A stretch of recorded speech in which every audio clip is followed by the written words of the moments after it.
Laten we beginnen. Ronde nummer 1. Adem in. Adem uit. Adem in. Adem uit. Vol vertrouwen. Goed in- en uitademen. En daar rest komen. Dat binnen de tarriedings voordat je in een ijskoud bad stappen. Het is weer eens wat oors als een boek lezen van je ontspanning. Onder begeleiding van trainster Jannie Koopmans, die zelf ook een vervent boetenzwemmer is, geeft deze groep mensen in Boetenpost de uitdaging aan. Wel eerst een beetje denkt het lichaam, hey, dus een koltsjak. Maar als maar de ademhaling, zij in, zij uit, dan kerst dat reguleren. Want de bloeddruk gaat omhoog, de hartslag gaat omhoog als die zo'n ijsbad stapst. Dus dat moet je wel een beetje in de gaten houden. Hè. Meestal doen vaak schouders omhoog van, oh, wat is dit koud. Dus dat mag zo'n beetje begeleiden van, ontspan. En dan kent eigenlijk iedereen het. Let nu op je ademhaling, hè? Want nu schiet je bloeddruk een beetje omhoog en je hartslag gaat een beetje omhoog. En dat kun je reguleren met je ademhaling.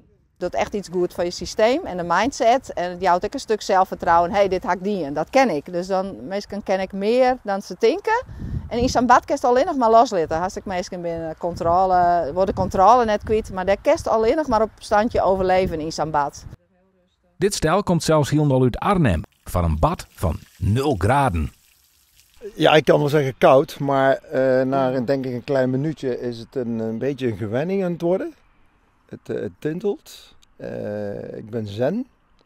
Ik ben ook een beetje in mezelf aan het focussen. Het voelt wel steeds lekkerder, ja. Het ijsbadje de eerste keer. En het begint me steeds meer te bevallen. Dus ik ga hier niet overnachten, dat zal ik niet zeggen. Maar ja, we gaan het wel eens vaker doen. Dat denk ik wel, ja. Zeker.